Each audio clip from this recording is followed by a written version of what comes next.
Cyber cafe training part 4 में आप सबका स्वागत है। इस वीडियो में हम देखने वाले आप फॉर्म फिलअप कैसे करोगे। लगभग जो सभी फॉर्म फिलअप होता है वो 70% अप्रॉक्स सेम होता है, जो 30% होता है वो डिफरेंट रहता है। तो ये जो 70% है ये अगर आपने बहुत ही अच्छी तरीके से सीख लिया तो आप कोई भी फॉर्म फिलअप कर सकते हो। कुछ फॉर्म फिलअप जो होता है वो बहुत ही ज़्यादा डिफिकल्ट होता है, वो आप काम करते करते सीख जाओगे। तो इधर देख लेते हैं। फर्स्ट ऑफ ऑल जो फॉर्म फिलअप होता है उसके लिए जो कौन सी चीज़ की ज़रूरत होता है। फर्स्ट ऑफ ऑल आपको एक स्टेबल इंटरनेट कनेक्शन चाहिए। अगर आपके पास लैन कनेक्शन है, मतलब आपके पास वाईफाई है, तो बहुत ही बढ़िया है। और जो सेकंड चीज़ होता है स्कैनर। अगर आप कोई डॉक्यूमेंट को स्कैन करना चाहते हो तो वो स्कैनर पे ही करना होता है। तो वो स्कैनर आपके प्रिंटर पे भी हो सकता है या फिर एक्स्ट्रा आप स्कैनर खरीद भी सकते हो, ठीक है।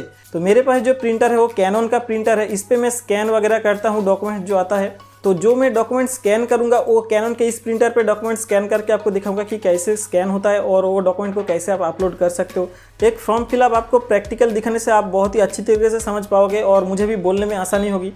तो नॉर्मली जो सबसे ज़्यादा फॉर्म फिलअप होता है वो आरआरबी का होता है, मतलब रेलवे का होता है, और एसएससी का होता है।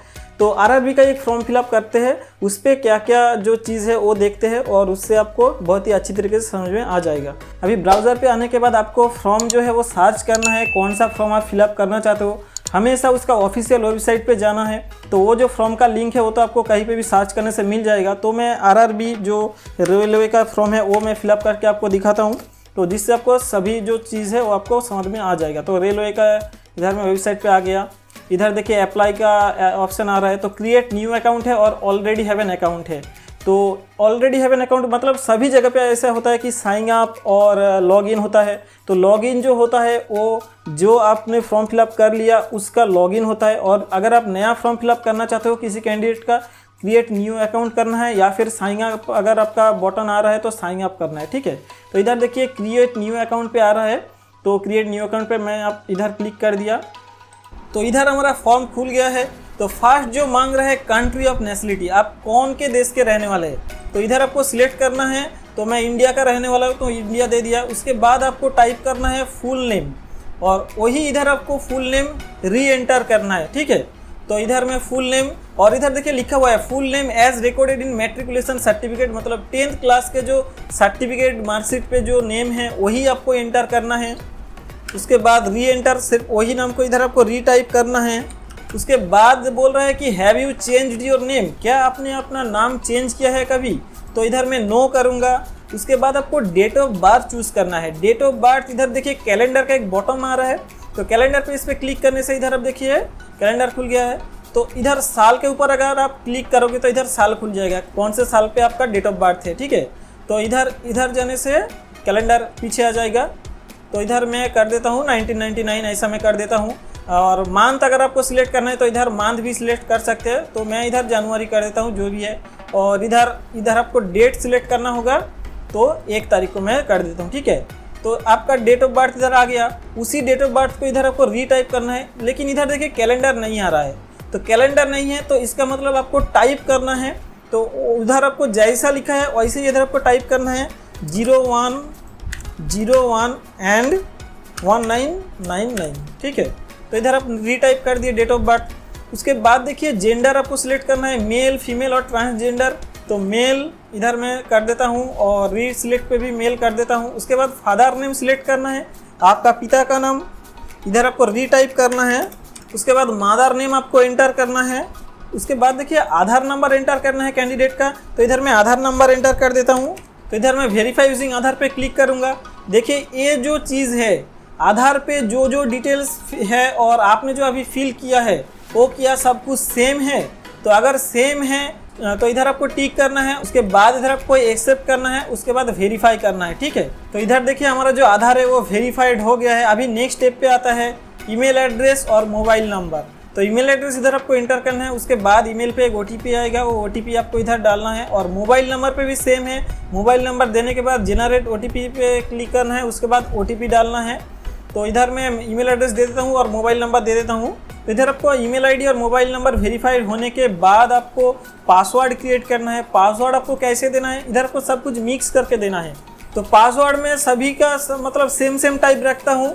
कैसे, फर्स्ट उसका जो नेम है, मतलब मेरा नाम समीर है तो इधर मैं समीर लिख के देता हूँ, लेकिन फर्स्ट होगा कैपिटल, उसके बाद सब स्मॉल में होगा, ठीक है। समीर उसके बाद एट द डेट, और उसके बाद उसका जो डेट ऑफ ईयर है, मतलब मेरा जो डेट ऑफ ईयर है 1999, ठीक है, तो इधर 1999 में इधर दे दिया।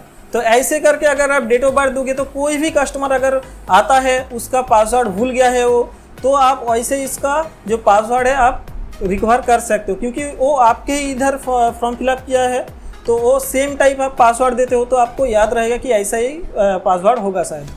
तो इधर मैं ऐसा ही पासवर्ड देता हूँ, आप कुछ अलग पासवर्ड भी दे सकते हैं, लेकिन मैं ऐसा मेथड यूज़ करता हूँ। तो पासवर्ड में इधर जो दिया हूँ इधर सेम पासवर्ड दिया हूँ।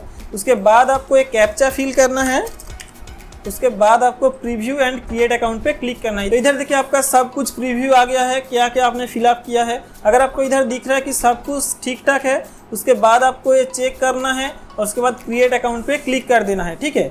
तो इधर अगर कुछ गड़बड़ है, आपको दिख रहा है कि आपने कुछ गलत डाल दिया है, तो इधर आपको एडिट पे जाके और फिर से आप इधर एडिट करके आप प्रीव्यू पे क्लिक कर सकते हैं। उसके बाद इधर आप क्रिएट अकाउंट पे क्लिक कर सकते हैं। और ये जो रजिस्ट्रेशन का प्रोसेस है अप्रोक्स 60 to 70% फॉर्म फिलअप पे ऐसा होता है, मतलब सब कुछ सेम टू सेम रहता है, नाम, मोबाइल नंबर, ईमेल आईडी, उसके साथ साथ gender, date of birth, nationality, region, ये सब कुछ तो मतलब सेम टू सेम रहता है ना। तो इसके लिए आपको कोई डरने की ज़रूरत नहीं है। अगर कोई भी फॉर्म फिलअप आ रहा है वो फॉर्म को आप फिलअप करना शुरू कर दीजिए। अगर बीच में प्रॉब्लम आ रहा है तो अलग बात है, ठीक है, वो आप यूट्यूब पे देख सकते हैं कि ऐसा फॉर्म फिलअप आप कैसे कर सकते हो, वो देख के आप ठीक कर सकते हो। अगर आप कुछ स्टार्ट ही नहीं करोगे तो आप कैसे सीखोगे। तो इधर लॉगिन करने के बाद देखिए इधर आपका ऑनलाइन एप्लीकेशन का ऑप्शन आ गया है, तो ऑनलाइन एप्लीकेशन पे क्लिक करेंगे। तो इधर देखिए एक फॉर्म है जो पैरामेडिकल का एक फॉर्म अभी चल रहा है, तो इसको अगर आप फिलअप करना चाहते हो तो कर सकते हो, लेकिन मेरा कोई ऐसा एलिजिबिलिटी क्राइटेरिया नहीं है कि मैं ये फॉर्म को फिलअप कर सकता हूँ, तो इसलिए मैं ये नहीं कर सकता। तो अभी एसएससी का एक फॉर्म फिलअप करके आपको दिखाता हूँ। चलिए एसएससी पे देख लेते हैं। तो सब कुछ जो फॉर्म पे होता है सब कुछ सेम टू सेम रहता है, कुछ चीज़ें जो है वो अलग रहता है, वो आप फॉर्म फिलअप करते करते सीख जाओगे। तो इधर हम एसएससी के वेबसाइट पे आ गए हैं। देखिए इधर लॉगिन और रजिस्टर करके है, तो इधर मेरा एक अकाउंट ऑलरेडी बनाया हुआ है, तो इसलिए मैं लॉगिन करूँगा। तो अगर आप नया कैंडिडेट का रजिस्ट्रेशन करना चाहते हो तो इधर आपको रजिस्टर नाउ पे क्लिक करना होगा। रजिस्टर नाउ पे क्लिक करने के बाद इधर देखिए फॉर्म खुल जाएगा। कंटिन्यू करने के बाद इधर उसका आधार नंबर डालना होगा। देखिए सब कुछ सेम टू सेम रहता है। देखिए do you have Aadhaar card, yes आपका आधार कार्ड है, मतलब आपका मतलब जो कैंडिडेट फॉर्म फिलअप कर है उसका, तो उसका आधार नंबर इधर आपको एंटर करना है और वेरीफाई आधार कार्ड, उसी नंबर को आपको सेकेंड टाइम एंटर करना है। उसके बाद ये नहीं लगेगा, ये आधार नंबर देने के बाद अगर आपके पास आधार कार्ड नहीं होता तो ये आपको देना होता है। तो उसके बाद देखिए कैंडिडेट नेम एज पर मैट्रिकुलेशन सर्टिफिकेट, मतलब आपके 10th क्लास का जो सर्टिफिकेट है उस पर जो नाम है उधर आपको एंटर करना है। देखिए सब कुछ सेम टू सेम हो रहा है ना, सब कुछ सेम रहता है इधर, मतलब सभी फॉर्म फिलअप पे ऐसा होता है। अप्रोक्स 70-60% आपको सेम टू सेम देखने को मिलेगा। कैंडिडेट नेम इधर आपको एंटर करना है और सब कुछ ब्लॉक लेटर में करना है, मतलब कैपिटल लेटर में। उसके बाद वेरीफाई करना है नेम।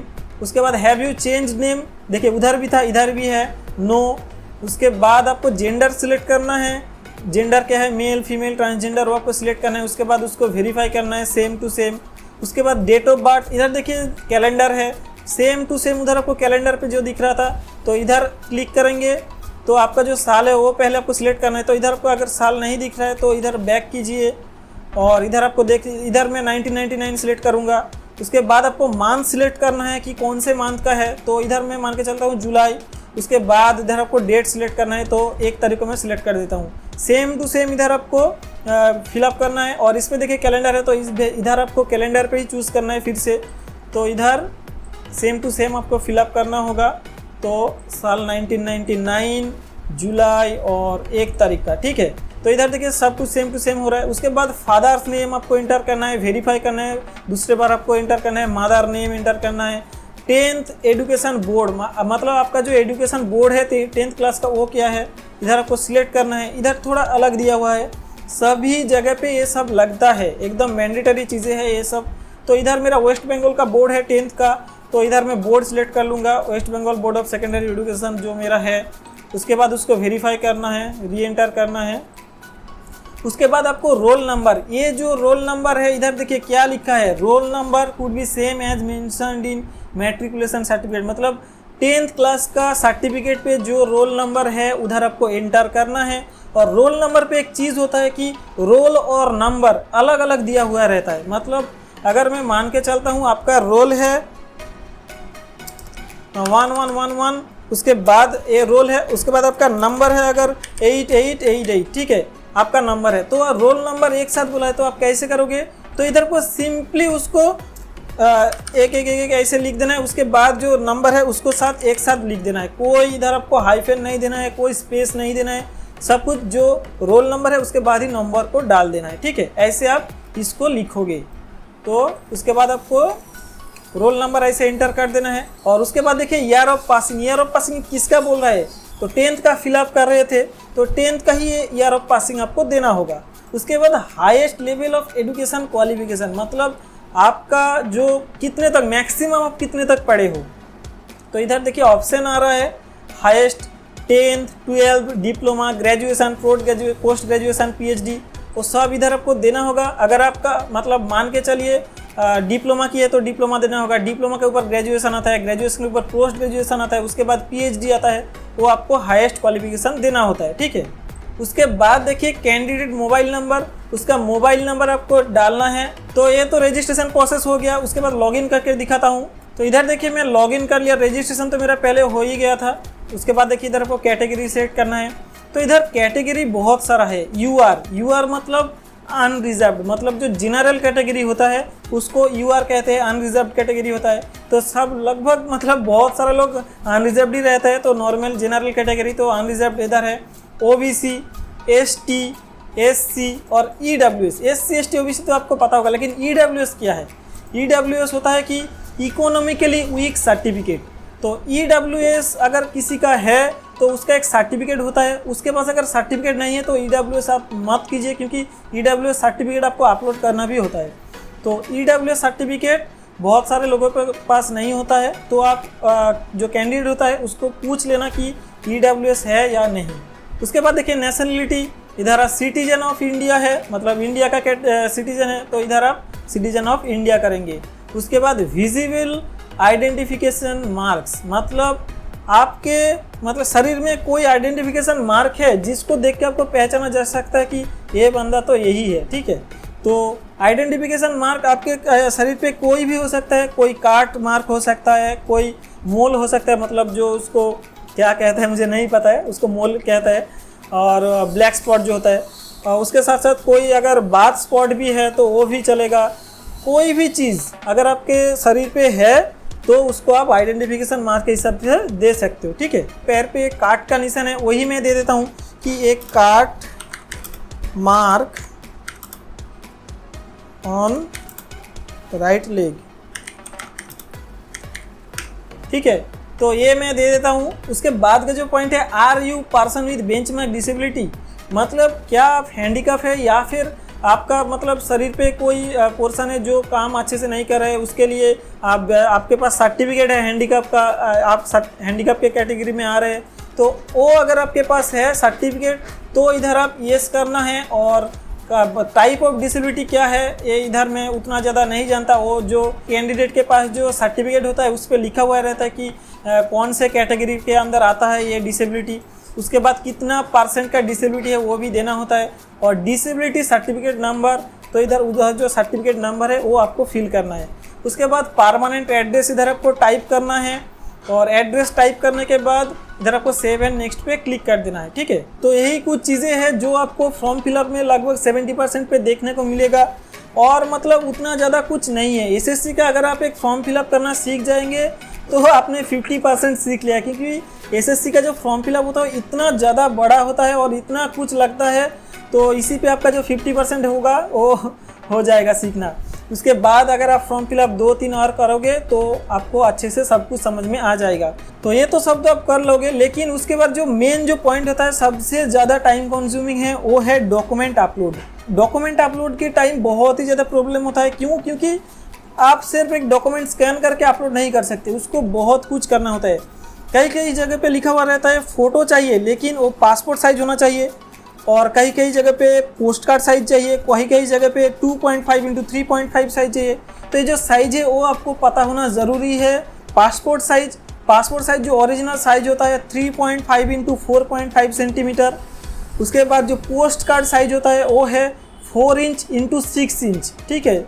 4:6 का जो फोटो होता है उसको पोस्ट कार्ड साइज कहते हैं। उसके बाद और होता है 2.5 सेंटीमीटर इंटू 3.5 सेंटीमीटर, ऐसा कुछ फ़ोटो का साइज होता है।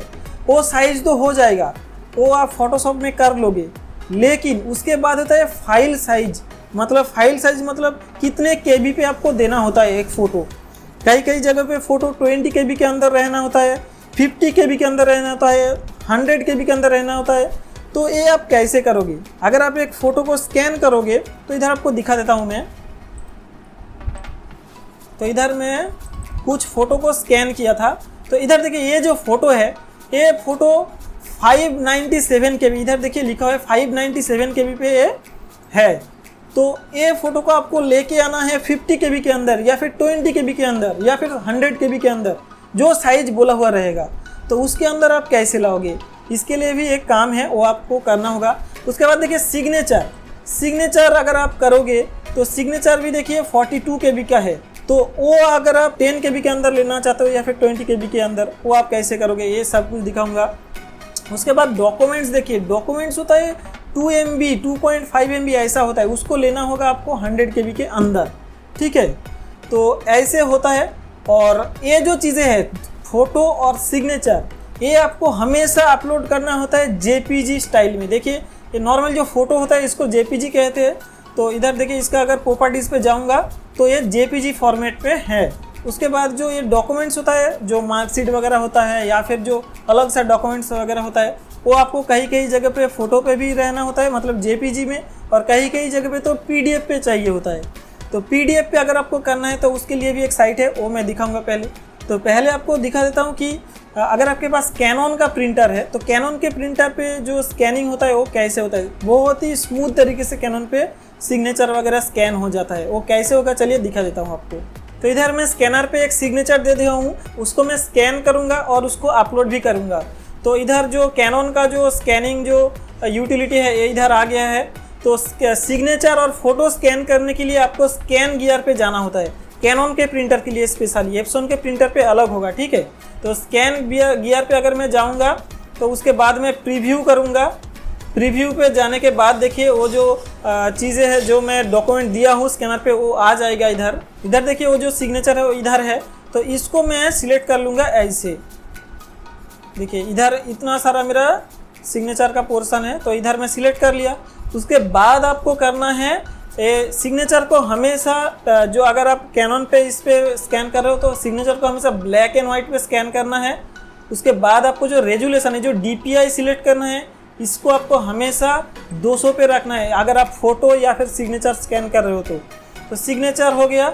उसके बाद आपको स्कैन करना है, और जो ये बॉक्स है इसके अंदर का जो पोर्शन है यही सिर्फ स्कैन होगा, ठीक है। तो स्कैन अगर मैं करूँगा तो इधर मेरा वो जो पोर्शन है वो आ जाएगा सिग्नेचर के रूप में।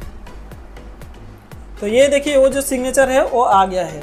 देखिए इतना अच्छे से इधर जो हमारा सिग्नेचर है वो आ गया है। इसको हमको अपलोड करना है। उसके बाद फ़ोटो भी आप ऐसे स्कैन कर सकते हो, लेकिन फ़ोटो के लिए इधर आपको स्कैन गियर पे ब्लैक एंड वाइट की जगह कलर पे करना है, ठीक है। कलर पे जाके उसको स्कैन करना है।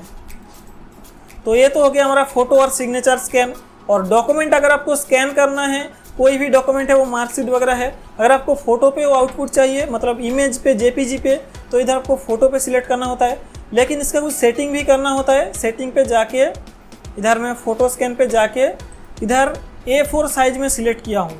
A4 साइज़ सिलेक्ट करने से आपका क्या होगा, जो डॉक्यूमेंट अगर आपका A4 साइज़ का है तो एकदम एक्यूरेट आएगा। अगर आपने ऑटो स्कैन पे कर दिया तो अगर आपका डॉक्यूमेंट A4 से छोटा होगा तो वो ऑटोमेटिक क्रॉप होके आ जाएगा उतना साइज, ठीक है। तो इधर देखिए हमारा जो डॉक्यूमेंट्स है वो सब कुछ इधर रेडी है। इधर 2 डॉक्यूमेंट्स है, इसको मुझे 100 KB के अंदर ले आना है और उसके बाद इसको PDF पे भी कन्वर्ट करना है। और ये जो चीज़ें हैं इसको मैं फ़ोटो को मैं करूँगा 40 KB के अंदर, और सिग्नेचर को मैं करूँगा 20 KB के अंदर या फिर 10 KB के अंदर, ठीक है। तो उसके लिए बहुत सारा इंटरनेट पे साइट्स है, फ़ोटो रिसाइजर, डॉक्यूमेंट रिसाइजर, वो आप चूज़ कर सकते हैं। लेकिन मैं जो करता हूँ मैं सिर्फ वही दिखा रहा हूँ। मेरे पास एक सॉफ्टवेयर है, एक पेड सॉफ्टवेयर है, ये आपको ख़रीदना होगा। तो वो आप खरीद सकते हैं। इसका नाम है ए पावर कॉम्प्रेस। ये जो सॉफ्टवेयर है ये बहुत ही अच्छी तरीके से काम करता है और बाल्क में बहुत सारे डॉक्यूमेंट को एक साथ ही कॉम्प्रेस कर देता है, मतलब साइज जो है वो रिड्यूस कर देता है। तो पहले मैं फ़ोटो और सिग्नेचर को, ये दोनों को मैं ले लेता हूँ कंट्रोल। देखिए इधर जो इसका जो ओरिजिनल साइज है, फ़ोटो है 597 KB और जो सिग्नेचर है वो है 42 KB। इसको इधर देखिए मीडियम क्वालिटी है 50%। तो इधर मैं सिंपली अगर कॉम्प्रेस बटन पे क्लिक करूँगा तो डॉक्यूमेंट इधर मेरा देखिए कॉम्प्रेस हो जाएगा। ये जो सिग्नेचर आ गया है ये 20 KB के अंदर आ गया है और जो फ़ोटो है ये 64 KB के अंदर है। अगर मुझे और भी घटाना है इसका साइज तो इधर मैं मीडियम को कर दूंगा और लो क्वालिटी। तो इधर देखिए ये जो सिग्नेचर आ गया है ये 15 KB के अंदर आ गया है और जो फ़ोटो है ये 45 KB के अंदर आ गया। लेकिन इसका भी नीचे मुझे चाहिए तो 80 पे मैं इसको लाऊंगा। तो इधर देखिए 40 KB के अंदर आ गया है फ़ोटो और ये जो देखिए 12 KB पे आ गया है। उसको और भी आप घटा सकते हैं, 90 पे आप कर सकते हैं तो उसके अंदर भी देखिए आ जाएगा। फ़ोटो देखिए 23 KB पे आ गया है, सिग्नेचर देखिए 10 KB के अंदर आ गया है। तो ये सॉफ्टवेयर बहुत ही ज़्यादा काम में आता है। अगर मैं डॉक्यूमेंट को रिसाइज करना चाहूँगा तो इधर देखिए डॉक्यूमेंट में ले लिया, इसके अंदर ले लिया। देखिए 2 MB 2.3 MB है। इसको अगर मैं कॉम्प्रेस करूँगा मीडियम पे ही तो ये कॉम्प्रेस होके आ जाएगा। इधर देखिए 118 KB और 152 KB पे आ गया है। और लेकिन इधर मुझे इसको लेके आना है 100 KB के अंदर। तो इधर मैं फिर से इसको और भी घटाऊँगा, कॉम्प्रेस करूँगा तो 87 KB पे आ गया है और ये 112 KB के आ गया है। लेकिन इसका तो काम हो गया तो इसको मैं क्रॉस कर दूंगा तो उधर हो जाएगा और इसको मैं और भी घटाऊंगा। देखिए कॉम्प्रेस, इधर देखिए 100 KB के अंदर आ गया है। तो ये तो सभी मेरा आउटपुट आ गया है। देखिए ये सब कुछ 100 KB के अंदर है, ये 10 KB के अंदर है, 25 KB के अंदर। लेकिन ये जो चीज़ें इसको मुझे PDF फाइल में अपलोड करना है। तो PDF फाइल में अगर मुझे अपलोड करना है तो मैं क्या करूँगा, तो ऐसे एक सिंपल वेबसाइट है आई लव PDF। इसके अंदर आना होगा। देखिए JPG टू PDF मतलब इमेज टू PDF, अगर आपको उसको कन्वर्ट करना है तो JPG टू PDF पे आना है, सिलेक्ट इमेज पे क्लिक करना है। तो वो जो डॉक्यूमेंट्स था उसको मुझे ले लेना है। तो कॉम्प्रेस होके कहाँ पे था, इधर था कॉम्प्रेस होके, ठीक है। तो ये जो डॉक्यूमेंट्स है इसको मुझे एक एक करके सिलेक्ट करना है क्योंकि ये डॉक्यूमेंट को अलग अलग मुझे अपलोड करना है, ठीक है। तो इसके लिए मैं एक इमेज सिलेक्ट कर लिया, ओपन, इसके बाद convert to PDF, download PDF। देखिए ये जो डॉक्यूमेंट है ये डाउनलोड हो गया है और कितने साइज पे है, देखिए 88 KB के अंदर ये मेरा PDF होके रेडी हो गया है। इसको मुझे अपलोड करना है PDF फाइल पे। देखिए 88 KB पे आ गया है, मतलब 100 KB के अंदर आ गया है। और सेकेंड वाला डॉक्यूमेंट भी मैं कर लेता हूँ।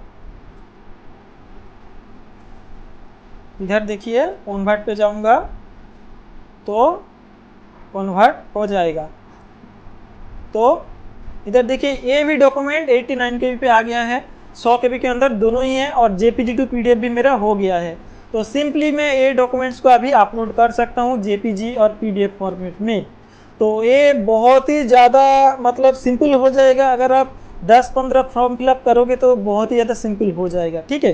तो कुछ जगह पे सिग्नेचर और फोटो पे बहुत ही ज़्यादा प्रॉब्लम आता है। कुछ गवर्नमेंट साइट पे लाइक आपका साइज दिया हुआ रहता है कि ऐसा आपको 3 सेंटीमीटर विड्थ पे लेना है और 2 सेंटीमीटर आपको हाइट लेना है। वैसा आपको अगर करना है तो उधर आपको फोटोशॉप पे वो काम करना होगा। फोटोशॉप पे आपको उधर साइज सिलेक्ट करके वो आपको करना होगा। वो चीज़ करने में आपका टाइम है। आप कुछ फॉर्म फिलअप खुद का फॉर्म फिलअप कीजिए, ठीक है। आप SSC पे आप खुद का एक फॉर्म फिलअप कीजिए और जो रेलवे है उसका फॉर्म फिलअप कीजिए। और भी बहुत सारा एग्ज़ाम होता है उसका फॉर्म फिलअप कीजिए खुद के, ठीक है। खुद का फॉर्म फिलअप कीजिए और पेमेंट करने की ज़रूरत नहीं है, सिर्फ फॉर्म फिलअप कीजिए, उसके ऊपर कोई रोक टोक नहीं है। तो फॉर्म फिलअप कीजिए आप खुद के ऊपर। अगर आप प्रैक्टिस नहीं करोगे तो अगर लोग का अगर आपने एक गलत कर दिया तो बहुत ही ज़्यादा बड़ा प्रॉब्लम हो सकता है, क्योंकि उसका भाई लाइफ का सवाल है, उसका कैरियर का सवाल है। अगर आपने कोई भी फॉर्म फिलअप उसका गलत फिलअप कर दिया या फिर कोई नाम आपने गलत एंटर कर दिया, भाई उसका लाइफ तो पूरा ख़त्म हो जाएगा आपका एक गलती से। तो फॉर्म फिलअप अगर आपको करना है तो बहुत ही अच्छी तरीके से सीख के आपको करना है। लेकिन तो इसलिए मैं बोल रहा हूँ आप खुद का फॉर्म फिलअप कीजिए, बहुत सारा फॉर्म फिलअप कीजिए, जितना सारा फॉर्म हो रहा है आप फिलअप कीजिए, एक्सपीरियंस लीजिए, उसके बाद फॉर्म फिलअप करना शुरू कीजिए कोई कस्टमर का, नहीं तो आप बहुत ही बुरी तरीके से फंस सकते हो। और एक चीज़ आपको बोलना चाहूँगा एट लास्ट, जो है पेमेंट मेथड। पेमेंट मेथड बहुत सारे, मतलब कोई भी अगर आपको पेमेंट करना है किसी एग्जाम पे या फिर कोई भी फॉर्म फिलअप कर रहे हो तो उधर 100 रुपये, 200 रुपये, 1000 रुपये, बहुत सारा पेमेंट करना होता है। तो पेमेंट करने के लिए बहुत सारा साइट पे तो यूपीआई ट्रांजेक्शन है, यूपीआई के क्यूआर कोड पे आप पेमेंट कर सकते हो। लेकिन बहुत सारा जगह पे होता है नेट बैंकिंग चाहिए होता है, क्रेडिट कार्ड चाहिए होता है, डेबिट कार्ड चाहिए होता है। क्रेडिट कार्ड बहुत सारी जगह पे नहीं होता है, डेबिट कार्ड और नेट बैंकिंग तो होता है। तो उसके लिए एक बैंक आपको बहुत ही अच्छी तरीके से मेंटेन करके रखना है, जिसका जो नेट बैंकिंग का आईडी पासवर्ड है वो आपको हमेशा याद रखना होता है। और डेबिट कार्ड हमेशा आपको एक साइड पे आपका रखना है, क्योंकि डेबिट कार्ड का बहुत सारा पेमेंट होता है, वहाँ पे यूपीआई पेमेंट नहीं होता है। ठीक है, तो यही सब कुछ था फॉर्म फिलअप में। बहुत सारा प्रॉब्लम आएगा आपका फॉर्म फिलअप करते टाइम, बहुत कुछ आपको समझ में भी नहीं आएगा। और अगर आपको कोई भी समझ में नहीं आ रहा है तो आप यूट्यूब पे जाइए, वो फॉर्म को सर्च कीजिए, कोई अगर फिलअप कर रहा है तो उसको देख के आप सीख लीजिए। ठीक है, ये कोई मतलब उतना ज़्यादा ख़राब चीज़ नहीं है, आपको शर्माने की कोई ज़रूरत नहीं, क्योंकि आप नहीं जानते हैं ब्रो, आपको सीखना है, तो इसके लिए आपको जाके वो देखना है। ठीक है, तो एट लास्ट यही कहूँगा कि आपको सिर्फ शुरुआत करना है। आप एक फॉर्म फिलअप करके शुरुआत कीजिए, तो आपको जो जो प्रॉब्लम आएगा वो आपको खुद ही पता चल जाएगा और उसका सॉल्यूशन भी अपने आप ही मिल जाएगा। ठीक है, तो ये तो हो गया सब कुछ फॉर्म फिलअप का। बहुत सारा कुछ छूट गया है मुझे पता है, क्योंकि सभी फॉर्म पे सब कुछ सेम नहीं होता है, इसलिए मैं सब कुछ नहीं सिखा सकता। आप कोई भी फॉर्म फिलअप करने जाओगे, उधर कोई भी रुकावट आए तो आप YouTube पे जाके सर्च करना। ठीक है, तो यही तक था आज का वीडियो। नेक्स्ट वीडियो कौन सा आ रहा है उसका जो अपडेट है वो हमारे व्हाट्सएप चैनल पे हम दे देंगे। तो वो जो व्हाट्सएप चैनल का लिंक है नीचे डिस्क्रिप्शन पे है, उधर जाके आप हमारे चैनल को फॉलो कर सकते हैं। उस पर हम रोज़ाना अपडेट देते हैं कि कौन से प्रोजेक्ट पे काम चल रहा है या फिर क्या क्या काम हम कर रहे हैं, कौन से वीडियो नेक्स्ट आने वाला है, सब कुछ हम उस जो चैनल है उसके ऊपर दे देंगे। ठीक है, तो आज के लिए इतना ही दोस्तों, मिलते हैं आप लोगों से नेक्स्ट वीडियो में। धन्यवाद।